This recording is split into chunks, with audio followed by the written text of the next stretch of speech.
Yo, what is going on, everyone? My name is Nick, or The Notorious Fantasy, and in today's video, we're going to be going in depth through every single matchup of the week in terms of the wide receivers, and I'll be telling you guys whether I think you should start or sit the wide receivers in every single game, all the way from Thursday Night Football through Monday Night Football. But before we can get on into this wide receiver breakdown for week number 1, I would like to ask that if you guys are new to the channel and you do end up enjoying today's video, that you please make sure to hit that subscribe button down below. And while you're down there, whether you are new to the channel or not, please make sure that you leave a like on today's video. It would help me out a ton. If you want to follow me on Twitter or X, please do so at NotoriousFantasy. So without further ado, let's get into my wide receivers you must start and sit for week number 1 of the 2024 fantasy football season. We begin with the first matchup of the 2024 NFL season, the Baltimore Ravens at the Kansas City Chiefs, the defending back-to-back Super Bowl champions. For the Baltimore Ravens, Flowers is going to see a lot more matchups this season that are way better than this one, as I really do believe the Kansas City Chiefs definitely have a top 10 defense in the NFL, and their defense doesn't really get enough credit or as much credit as they are due to the fact that everyone is busy slobbering on the knob of Patrick Mahomes. This game has the upside to be a high-scoring tit-for-tat, rock'em sock'em robots back and forth affair, and with so few weapons for the Baltimore Ravens in terms of the passing attack outside of Zay Flowers and Mark Andrews, Flower has that big week winning upside. If he continues where he left off up against the Kansas City Chiefs in the playoffs, hopefully this time without a fumble, then I really could see Zay Flowers having a top 5 wide receiver game. But more realistically, he is more of a low-end wide receiver too. So if you have Zay Flowers, he would be a great low-end wide receiver 2 or flex option. Important to note, if you're newer to fantasy football or maybe you just don't know that, you should never be playing your flex in the Thursday Night Football games, those early games, or Friday Night Football in this case, due to the fact that you want to have that flexibility at the flex position in case someone was to get hurt or something like that. So if Zay Flowers is normally your flex, move him into the wide receiver number 2 spot. Rashad Master Bateman is going to be a sit. He always ends up having these flashes in camp like he's in a Girls Gone Wild video, but ultimately it never really amounts to anything. And while I'm a big fan of Rashad Bateman, I am not going to be starting him this week. Nelson Agholor has an iconic video surrounding him. He's not actually in the video, but there was a situation in Philadelphia where a baby needed to be lowered down from a building that was on fire. Someone caught the baby, and the guy from Philadelphia said, "I caught the baby," but you want to know who wouldn't have caught the baby? That bum, Nelson Agholor. Nelson Agholor is a bit better than he was back then, but you're definitely not starting him up against that stout Chiefs defense. For the Kansas City Chiefs, without Hollywood Brown, we should definitely feel a lot more confident in Rashee Rice, and I think Rashee Rice is going to be cooking in this matchup, even though this isn't the best matchup on paper. He should be a safe low-end wide receiver too. I would definitely rank him, though, ahead of Zay Flowers with that same top 12 upside due to the Kansas City Chiefs offense being so good. This is Xavier Worthy's first game. If you want to start him, you want to roll the dice, you're hoping for that long bomb touchdown, then go ahead and play him. But personally, in his first game, it's a little bit too risky for me. Justin Watson should be the number 3 without Hollywood, and he is a clear sit. Moving to Friday Night Football in Brazil, the Green Bay Packers at the Philadelphia Eagles. For the Philadelphia Eagles, it is incredibly easy here. You're starting A.J. Brown, and you're starting Devontae Smith. You drafted A.J. Brown in the first round, or if by the grace of the fantasy football gods, he fell to the second round, you drafted him there. The mantra, the motto of early season fantasy football in these start-sit videos is keep it simple, stupid. You drafted the guy in the first, the second, the third, the fourth, the fifth round. You are not magically going to just sit them unless they are banged up. So A.J. Brown, you drafted him to be this elite wide receiver, this wide receiver with top 3 upside in any given game. So you're going to play him in what could be a high-scoring game in Brazil up against the Packers. I will note that he does have a tough matchup up against Alexander, and I will also note that I am slightly worried that while if this game was being played in Philadelphia, it might be a firefight since this game is in Brazil, and typically these overseas matchups end up not being the highest scoring. That is something to note. Devontae Smith is easily a wide receiver 2 in my rankings, somewhere from wide receiver, I would say 20, 18, 16, anywhere in there. Devontae Smith was a guy that I was kind of low on early on in the offseason, and then the more and more I thought about the Kellen Moore system, I started to like Devontae Smith more. He didn't have the best year last season, but Devontae Smith is still an incredibly talented wide receiver, and up against the Packers, if we do end up seeing A.J. Brown get locked up like that Akon song, Devontae Smith could have a huge spot. Jahan Dotson got traded to the team roughly 7 seconds ago. You weren't going to start Jahan Dotson in Washington. You're definitely not going to start him here in Philadelphia with Brown and Smith ahead of him. For the Green Bay Packers, if this was the best case scenario for you is to just sit all of them. Sit Jayden Reed, sit Christian Watson, sit Romeo Doubs. But Jayden Reed did just barely look over the fence like that tall dude in Home Improvement with Tim the Tool Man, and he was able to just barely eclipse the criteria of being a start-worthy guy, but he is a bottom-of-the-barrel start due to the risk. We know that the Green Bay Packers are going to look to employ a bunch of wide receivers game in and game out. Now, my personal belief is that Jayden Reed will be the number one wide receiver on this team in terms of targets, and if that is the case, then you're going to have a solid game up against the Eagles, but I kind of want to see it with my eyes before I come on here and give the Gawk Gawk 9000 special to Jayden Reed. But if you drafted Jayden Reed based upon me talking him up, like I think you should have, then Jayden Reed is a fine start here. But again, he is not a super high-end option this week, again, because of the potential just bad game overall narrative being in Brazil, plus the fact that they use so many wide receivers. Next up, we move to the 1 p.m. slate on Sunday. Say hello to Scott Hansen.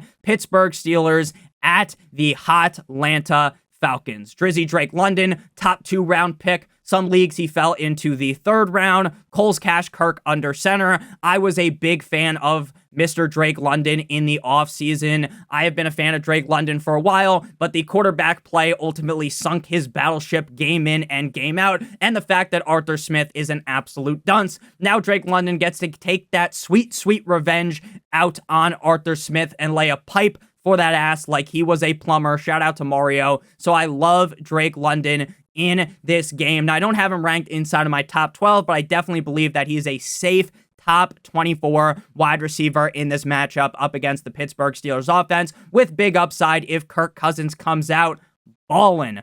George Pickens for the Pittsburgh Steelers is my other wide receiver start in this game. George Pickens to me feels relatively safe as well, but more of as a wide receiver 3/flex option. I like George Pickens a ton. The guy is incredibly talented, but he's dealing with some quarterback woes, obviously, with Russell Wilson, Mr. Unlimited, under center. Russell Wilson is levels above the other bums that were throwing him the ball last season, but it is still something to worry about. I think the game plan for Arthur Smith in this matchup is going to be a whole lot of running. So that could also hurt Pickens, but if the Falcons end up getting up big, they're going to have to run away from the run, throw the ball a lot more, and Pickens just feels like a guy that's going to get a safe amount of targets, so he's not really going to let you down on the week. The other Steelers are Van Jefferson and Roman Wilson. Van Jefferson's one of those guys that every couple of weeks in LA with the Rams would have a game where he drops his nutsack into the mouth of the defense, but with his quarterback now being Russell Wilson instead of Matthew Stafford, and with the Steelers offense not really being the best on paper, I would stay away from Van Jefferson. Roman Wilson feels like someone that should play this week. His health should be good, but I think they end up easing him in, so you don't want to play him. Darnell, here comes the Mooney, is one of my favorite late-round picks. I love the upside of Darnell Mooney being the number 2 wide receiver in a Kirk Cousins offense. With that said, though, game 1 up against the Steelers defense, he is best left on your bench. Ray McLeod III should be the 3rd wide receiver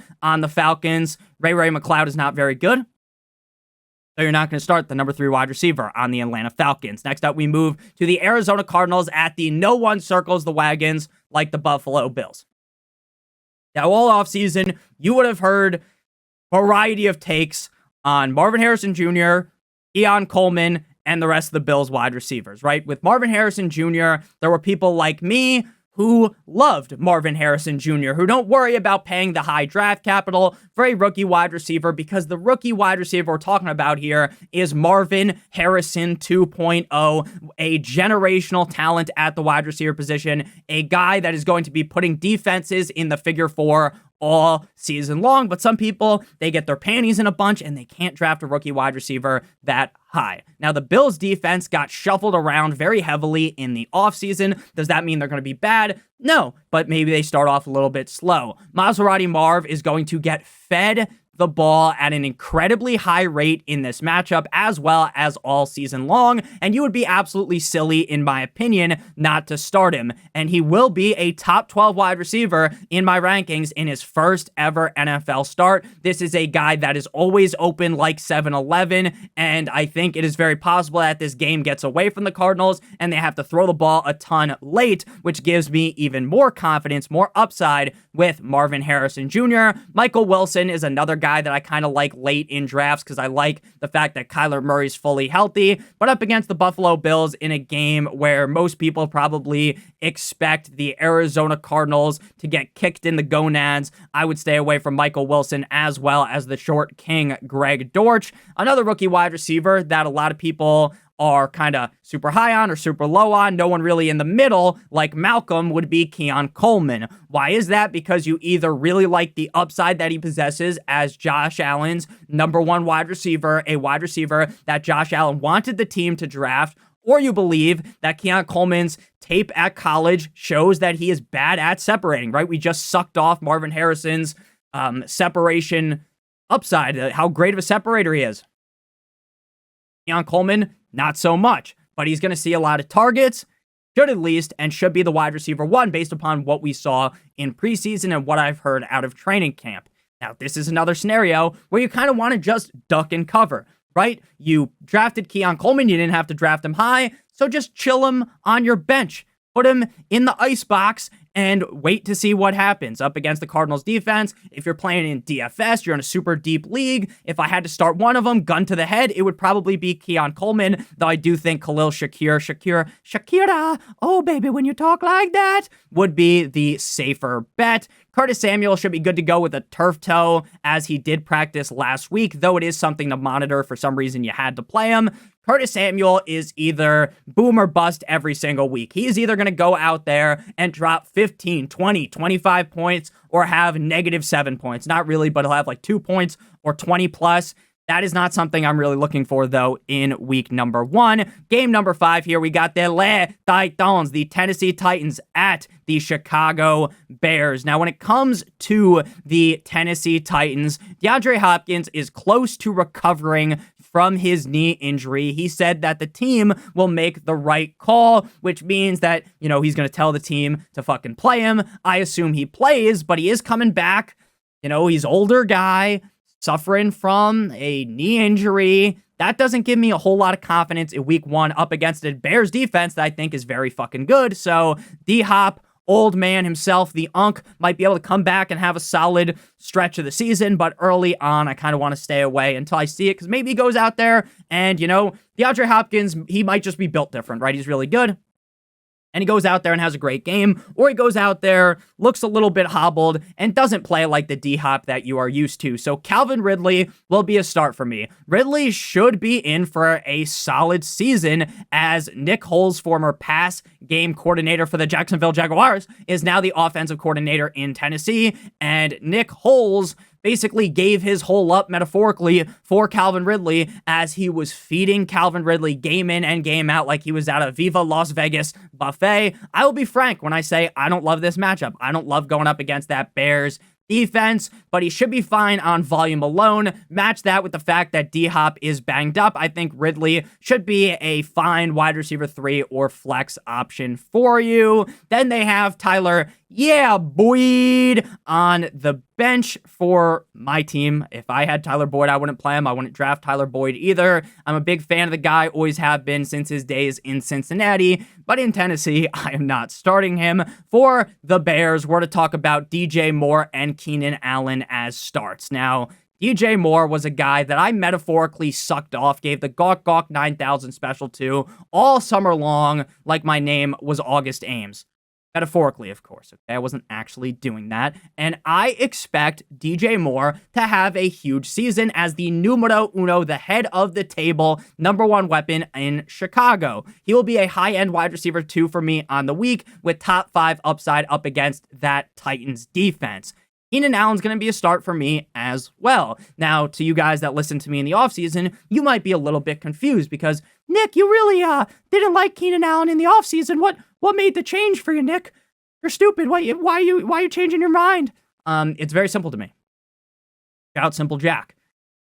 Week 1, Week 2, Week 3, Week 4, Week 5, early on in the season, Keenan Allen's going to be the number 2 wide receiver on the team ahead of Rome Odunze. But I do believe that Rome Odunze will eventually be able to eclipse Keenan Allen. Now, Keenan Allen does have a foot injury, but that appears to be minor, and GM Ryan Poles said a few days ago that it was related to a cleat issue, and he doesn't expect it to affect Keenan Allen much. I think Allen will, like I said, lose his number 2 role to Odunze as the season goes along, but for week number 1, the first game of the season, Keenan Allen should be the reliable, solid wide receiver 2 to a high-end wide receiver number 3. And Rome Odunze is going to ride the pine. While I am someone who has Rome Odunze on a bunch of teams, so I'm hoping he goes crazy in this spot, I definitely would rather have him on my bench. Game number 6 here, we got the New England Patriots at the Cincinnati Bengals. Now, Ja'Marr Chase, as I'm recording today's video, is still holding out, right? He is still holding out, and if they resolve this scenario, they give him that big contract, you're going to play him even if he's not practicing. Ja'Marr Chase is that fucking good. He could show up, he could sign the contract Sunday morning and play, and I would start him as a top 5 wide receiver. That's how good I think he is. Now, if Ja'Marr Chase holds out, then you are going to be bricked up to start T. Higgins. T. Higgins would become not just a start, he would become a must start. If not, though, if Chase signs, then T. Higgins will be a low-end wide receiver 2 to high-end wide receiver 3. He always has big game upside due to how skilled he is. If he was on some other team, he would be a lot of teams' wide receiver 1s. Another team he'd be the wide receiver 1 on would be the Patriots, which is the team that they're facing today. But we got to stay with the Bengals real quick because we got Jermaine Burton. Now, I would personally wait to see what the team says, like if you could read through the tea leaves and figure out who's going to play the Chase role if Ja'Marr Chase does not play. Could be rookie Jermaine Burton or rookie Andre Iosivas. Iosivasa. I think that's how you pronounce it. Iosivas. I probably pronounced it wrong. I apologize, right? I am probably one of the worst pronunciators in the game. Now, I will say that Andre Iosivas, has been much more impressive from everything that I've seen out of camp, but the team might prefer Burton in that role from what I have read. If you are in a super deep league, or maybe you have Ja'Marr Chase and you're a little panicking because maybe you don't have great wide receiver depth, then you could warrant picking up Jermaine Burton or Andre, but in reality, you probably just want to stay away. For the Patriots, Demario Douglas, Jalen Polk, KJ Osborne, they've got Javon Baker as well. If I had to start one, it would be Douglas. Teach me how to Dougie. But I do think Jalen Polk will end up emerging as the wide receiver 1 on this offense. The Bengals defense doesn't really strike fear into my eyes, like when if you had to line up against Ray Lewis or something, or if you ended up in a club with Aaron Hernandez or something.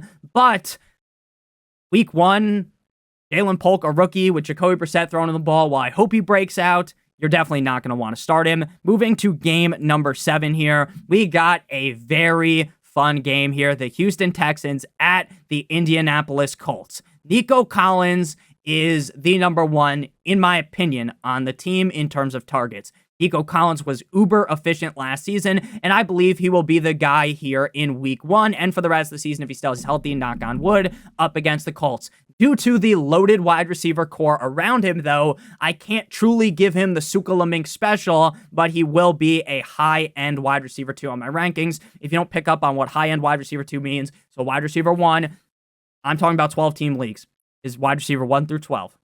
High-end wide receiver 2 would be in the range of wide receivers, I would say 13 through 16, 17 in that range. So he's a high-end wide receiver 2 for me. Stephon Diggs could be the number 2 in targets on the week on the team. He could be the number 3, but he could also be the number 1.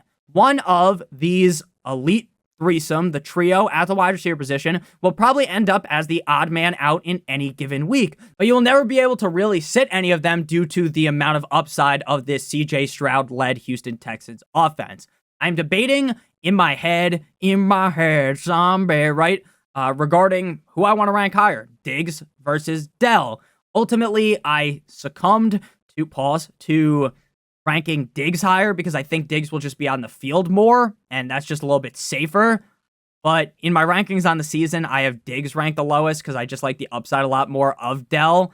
So Diggs would be like one of the last guys inside the top 24 or a high-end wide receiver 3. Tank Dell will be ranked behind Diggs, like I said, due to the risk from not being on the field as much, but I could easily see him being a top 12 receiver in this game or maybe even flirting with being top 5. For the Indianapolis Colts, Michael Pittman basically has this number 1 role wrapped up on the team very clearly, the clear number 1 guy on this team, and is going to see a ton of volume in this matchup. And if he's able to score a touchdown here, he could end up inside of the top 8. I think he could definitely be top 12, especially since the Colts should be playing from behind, having to throw the ball a bunch, so I like him as a high-end wide receiver too. Adonai Mitchell could be the number 2 in this game, could be the number 3 in terms of targets, depending on the health of Josh Downs. Now, head coach Shane Steichen said that Josh Downs is progressing well in his recovery from his ankle injury, but his week 1 status is up in the air. If he misses, we will see Alec Pierce. Adonai Mitchell is a guy that I liked coming out of college, but I kind of want to see how this hierarchy goes and how good Richardson looks coming off that injury before I am really ready to throw either of those guys out to the Wolves. Matchup number 8 here, which marks the halfway point in today's video. So make sure you guys hit that subscribe button, hit that like button down below if you are new to the channel. If you're not new to the channel, you can hit the like button too and leave a comment if you got any questions. So Christian Kirk, he's a start. Now, all summer long, there has been kind of some weird talks on Christian Kirk, especially once preseason started, about how, hey, Christian Kirk might not be in during the 2 wide receiver sets. But I genuinely think that that's kind of fugazi. I think he's going to be in there in 2 wide receiver sets. Why the fuck would you be playing Gabe Davis over Christian Kirk? Now, if those reports end up being true, then I'm going to look like a buffoon because I really did like Christian Kirk. And Kirk could even end up having a bad week this week due to going up against potentially Jalen Ramsey all game long. So that makes him a fringe start to me. They should be throwing a bunch because I think the Dolphins are going to pound them into submission. So he should still crack the top 38, making him startable to me. But the fact that he's dealing with a injury right now, that calf injury, makes him far from ideal. So if you have to start him, go ahead. But if you have other options that are start-worthy guys, I probably would fade away from Kirk this week. Brian Thomas Jr. is one of my favorite late-round rookie targets in fantasy football drafts. I loved his tape out of LSU. His athletic metrics are absolutely insane, and all of the coaching staff loves Brian Thomas Jr. But this is game 1 against a defense that I think is going to be good. So Brian Thomas Jr. will be sitting on the pine, but I will be rooting for him. Actually, I will root for him, but I'm not really going to root for him, right? Because I'm a Dolphins fan. I want the Dolphins to absolutely eviscerate them. Gabe Davis, that's a guy, he could score 30 points in this game, and I wouldn't be surprised, but he'll probably score like 3, so I'm not going to start him. For the Miami Dolphins, it's easy. Both Tyreek and Waddle practiced, and they will both be good to go for week 1. Tyreek Hill was either your number 1 pick, your number 2 pick, or your number 3 pick inside of the first round. If he magically fell to like pick 4, 5, or 6 and you got him, you are probably bricked up throwing that pick onto the board. Tyreek Hill is, in my opinion, the best wide receiver in the NFL up against the Jaguars defense, up against any defense. You are going to start him. I don't care if he's going up against prime Deion Sanders. I'm still playing Tyreek Hill. Jalen waddled away, waddle, till the very next day. Still a start. Like I said, with Reek, Waddle's calf is good to go. Tyreek is like a top 3 guy in my rankings every single week. Waddle will be in the wide receiver 2 range, but does have some upside if this game does go very strongly the way of the Dolphins. Malik Washington should be the number 3 receiver on this team, but I say should be for a reason because that is not a guarantee. They still have Braxton Berrios. So while I think Malik Washington's better than Braxton Berrios, Alex Earl's boyfriend, I probably wouldn't want to start him in his first NFL start either. Next game, we got the Carolina Panthers at the New Orleans Saints. But before we break down this game in depth at the wide receiver position, and before we break down all of the rest of the matchups through Monday Night Football, I would like to give you guys a quick word from our friends and our sponsor over at Underdog Fantasy. Underdog Fantasy is the best place to play NFL Pick'em in the whole entire universe, and Underdog has a great offer for you guys today. If you're a first-time depositor using promo code Notorious or by clicking on the link in the video description, you'll be able to claim your free pick plus a first-time deposit offer of up to $1,000 in bonus cash. You will also receive a free pick of Travis Kelce higher than half of a total yard in week number 1 up against the Baltimore Ravens. All he has to do is get 1 yard and that pick will hit. So you're going to match that with another pick. Now that could be a pick from Thursday's game, Chiefs versus the Ravens. It could be from Friday's game with the Packers going up against the Eagles, or on one of the games on Sunday. Once you go ahead and do that, so for instance, we're to do Isaiah Pacheco higher than 62.5 rushing yards. You match that with the Travis Kelce pick, and you'll receive 3 times what you enter into the pick'em slip. For example, we use Derrick Henry and Pacheco here. You match those two together. You put $15 on this entry, and you'll receive $45. Again, if you are a new user to Underdog Fantasy, make sure you guys use promo code Notorious or click on the link in the video description. Back on into things here, we got the Carolina Panthers at the New Orleans Saints. So in this game that I don't expect to be very high scoring, you got to play Chris Olave, right? All summer, I took a dump on the chest of Chris Olave. I gave him the Cleveland Steamer special, right? And I discussed how he was a huge risk with Derek Carr under center. But now that you drafted him, right, you got to stick with him, right? You got to fucking rely on him, unless you can just trade the guy off of your team. I will definitely have him ranked lower than most, but I do think his floor really isn't even the highest due to Derek Carr throwing the ball, and when he throws the ball, that thing is shaking like some ass in the club when No Hands by Waka Flocka is playing.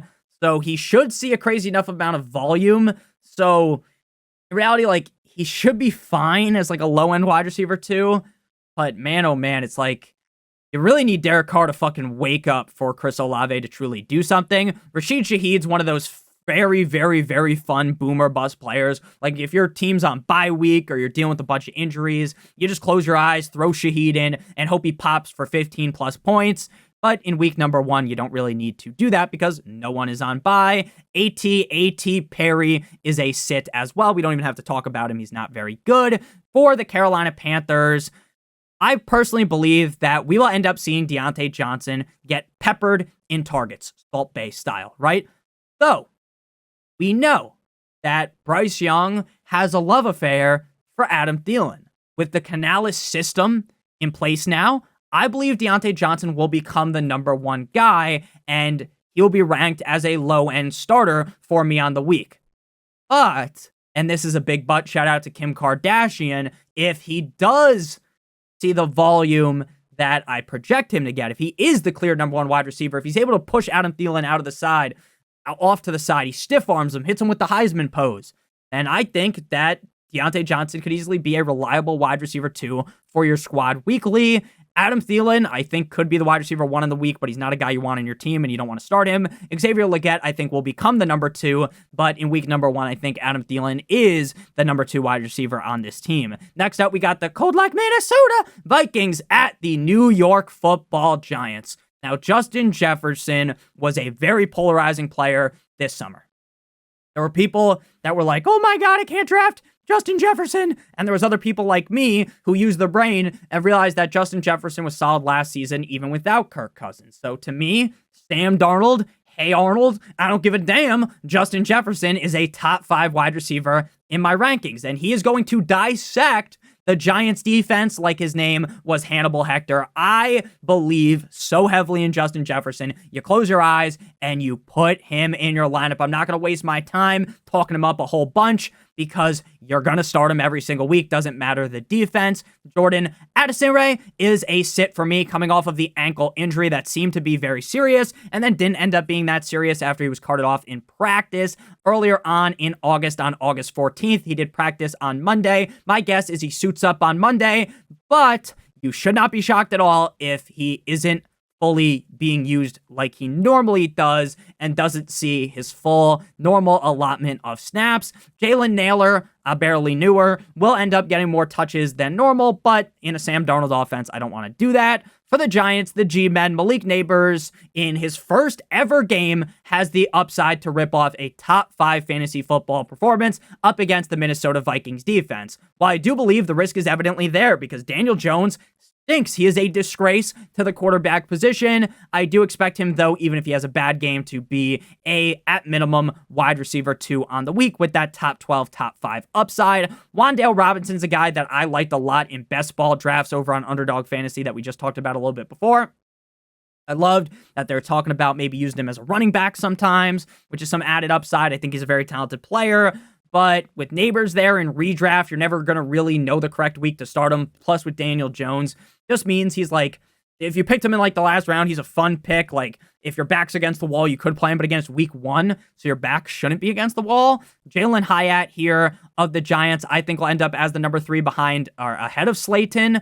But Jalen Hyatt's a guy that I've fallen in love with before, and he ended up burning me. Now we begin with the 4 p.m. slate. The Las Vegas Raiders at the Los Angeles Chargers. Now, I am lower on Davante Adams than most people, but up against the Chargers defense, I expect Adams to finish at bare minimum inside of the top 12, as this is a great matchup for him. Why am I low on Adams on the season? If you didn't watch my offseason content, is simple. I don't love Gardner Minshew. I don't love Aiden O'Connell, and I don't love the fact that the team's going to run the ball a ton. I think Davante Adams could very easily be a top 12 wide receiver in fantasy football, but I don't see him being a league winner. What I mean by that is, based upon the draft capital you use to select him, I don't think he's going to finish as a top 5 or top 3 wide receiver. He's going to finish anywhere from wide receiver 16, I would say, to wide receiver 10, or maybe even 8, have a solid season, but nothing to write home about. So that's my thoughts on Davante Adams. But this week, it might be something you want to write your mama about, because I think Adams could have a humongous performance.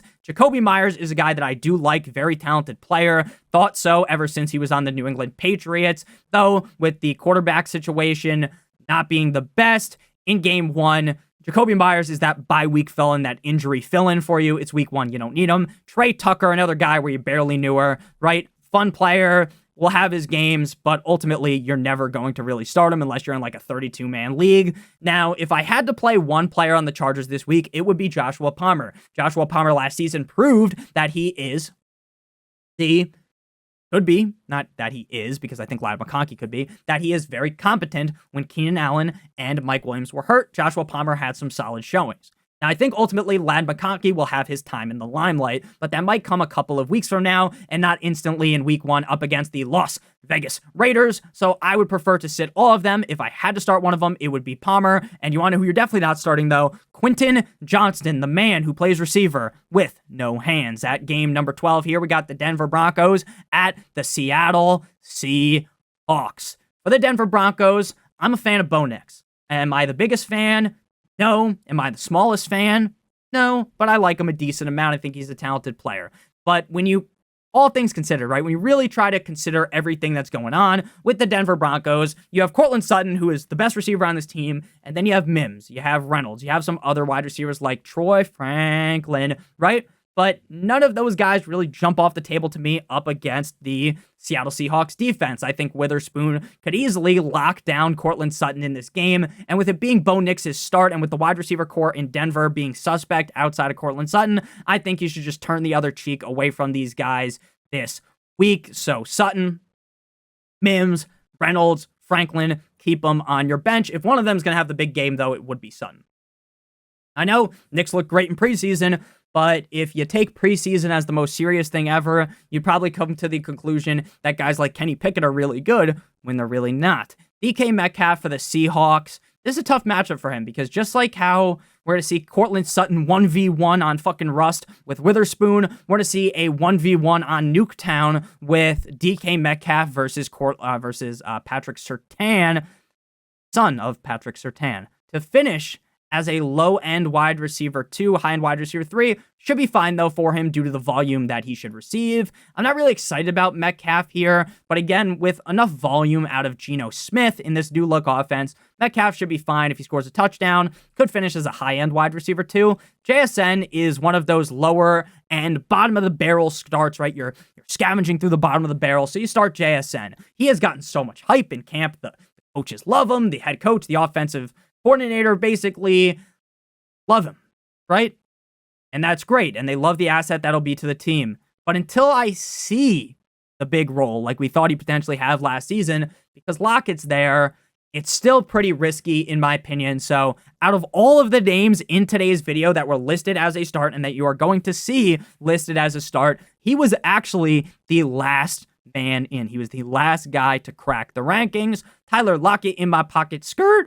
He's been banged up. I like Lockett's always going to get like 8 points every single game, but that's not going to do anything for you. So while I do like Lockett, it would take an injury in front of him. Knock on wood, we don't root for injuries for him to be fantasy relevant in 2024. Next up, we move to the Dallas Cowboys at the Cleveland Browns. Also, and maybe if the team just lied, and right, they don't use JSN and they just use Lockett a bunch. That would also be the way Lockett gets relevant. But Dallas Cowboys at the Cleveland Browns, a matchup of two teams with really good defenses. CeeDee Lamb has been on a quote-unquote pitch count, according to Mike McCarthy, in practice, but I expect him to get his normal workload come Sunday. One of the best, if not the best receivers in the league. Doesn't matter the defensive matchup. You're going to play him and rank him inside of the top 5. Brandon Cooks has been banged up. He should be good to go. I'm not really excited to start Brandon Cooks, though, here. Jalen Tolbert, there's talks about him maybe becoming the number 2 receiver, which makes me even less high on Brandon Cooks. When it comes to Amari Cooper, this is a rough matchup for him, but Cooper is good enough to be a start every single week due to the suspect weapons around him, like Jerry Jeudy, who never quite lived up to being a Denver Bronco, and based upon the pick he was out of Alabama, was definitely, in my opinion, a bust. He's been playing in the NFL for long enough for me to dub him as that. Now, could he turn things around? We've seen players do that all the time, right? They're not great. They switch teams, and then they look good. Shout out Geno Smith, even though Geno Smith fucking traveled the whole world before he found a actual solid landing spot where he could play good, but Cooper's going to be the guy. He could end up with 10-plus targets in this spot. Now, Watson could absolutely ruin Cooper's day, but I still feel like Cooper's going to be good enough in a revenge game up against the Dallas Cowboys to be top 24. And we know Cooper has crazy upside because we saw it last season with cool Joe Flacco. Jerry Jeudy, like we discussed, maybe this is the time for him to shine, right? Maybe Denver just wasn't the spot. But frankly, Cortland Sutton beating him out doesn't really bode the best for saying that Jerry Jeudy's this incredible talent. They've got Elijah Moore, a Jets retread. You're sitting both of those guys. If you guys have enjoyed this far, again, make sure you guys hit that like button, hit that subscribe button if you are new. Next game here, we got the final game before the 2 night games, Sunday night and Monday night. The left hands up. Who are we? The Commanders at the Tampa Bay Buccaneers. Now, without Jahan Dotson, there is no competition for Scary Terry in this offense. They've got guys like Diami Brown and Christian McCaffrey's brother, Luke McCaffrey, but there's really no one that's like a clear number 2 weapon there. So we're going to see a lot of Terry McLaurin. With it being Jaden Stormy Daniels' first start, I won't bang my chest, scream to the mountaintops that Terry's must start, but he should be a solid wide receiver 3 to flex on the week. Diami Brown flashed in preseason, but again, you can't take preseason super seriously. If he does end up being the number 2, though, and Jaden Daniels looks good, then he could be valuable. Same thing could be the case with Luke McCaffrey. For the Tampa Bay Buccaneers, the Commanders' defense is straight up ass, like Lana Rhodes, and I will be labeling Mike Evans as a must start this week, as he'll be ranked inside of my top 10. He could easily rip off 20-plus points in this game. We all know how good Mike Evans is, and up against a matchup like the Commanders, that could obviously do wonders. Chris Godwin was a guy that I talked about a bunch this offseason. One of the main points with Godwin was that we are going to see Godwin maneuver a lot more into the slot. Last season, for some reason, Dave Canales just said, fuck you, Chris Godwin. We're not going to use you in the slot like, the team has been doing for the whole time he's been there, where he's in the slot around 70% of the time. Last year he was in the slot less than 30% of the time. So obviously that change ended up decreasing the value of Chris Godwin in fantasy football, but now he's going to get a lot more easier targets, and up against a shitty Commanders defense, I definitely think that Godwin is a safe wide receiver 3 to flex option. Jalen McMillan, there's been a lot of talk about him and maybe him potentially surpassing Chris Godwin, so that's something to note. deeper leagues, you might want to pick him up, but right now you're not going to play him in week number 1. Next up, we got the "'cause you waited all day for Sunday night," the Los Angeles Rams at the Detroit Lions. Puka Nacua was a first-round pick, sometimes in the second round because of his knee injury, but the knee injury is not going to be an issue, and he's good to go GTG in week number 1, so he's going to be a top 12 wide receiver. There has been a lot of hype about Cooper Kupp, and I am one of the hype commanders. Now, I was all over Cooper Kupp before the mainstream was. I was talking about how Cooper Kupp, just because he had that injury entering into last season, really inhibited his upside and his play. He still had a bunch of great games, but ultimately he wasn't the best. But this year I thought he was going to look a lot better, and then every report out of camp is he looks like his old self.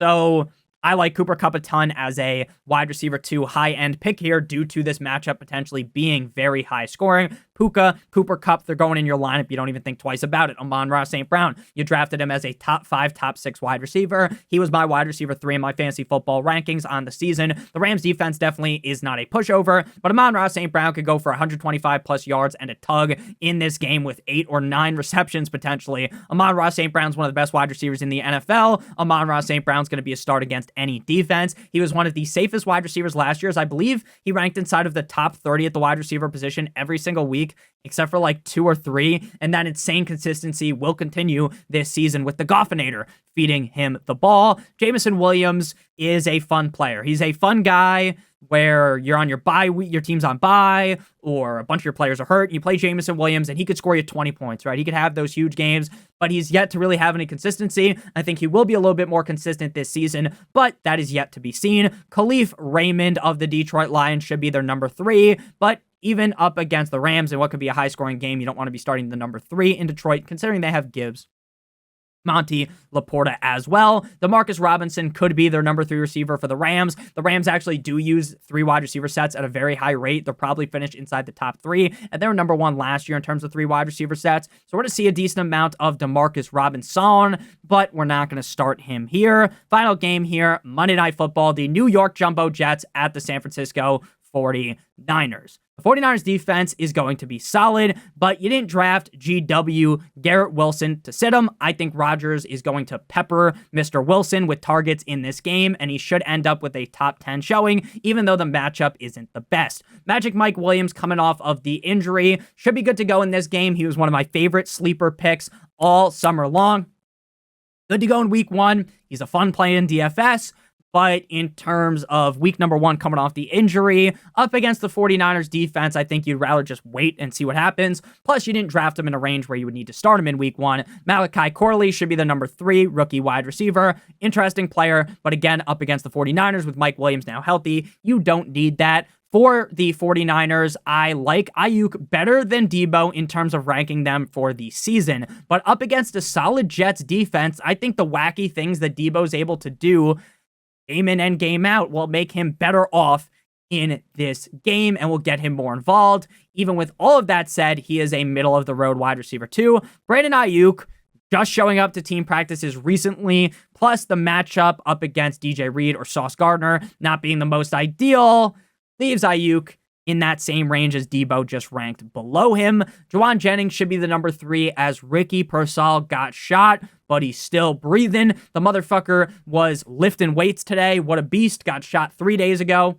something like that, and is back already. Now, I don't think he's going to play for a while, but shout out to him. Not congratulations, because no one's like, oh, you got shot, congratulations, but I'm happy that he's alive. And that was just a crazy, crazy situation. So Juwan Jennings will be the number 3 operating for now until Ricky's able to come back. So thank you guys all so much for watching today's video. If you did end up enjoying, make sure you guys hit that subscribe button down below while you're down there. Whether you are new to the channel or not, make sure you guys leave a like on today's video. Check out one of the videos on your screen if you haven't seen them already. And make sure you guys check out my Patreon. Link in the video description for my rankings weekly, as well as an answer to any of the questions you guys may have for $7.50 a month. Love you guys all so much. Hope you have a great one. And as always, good boy.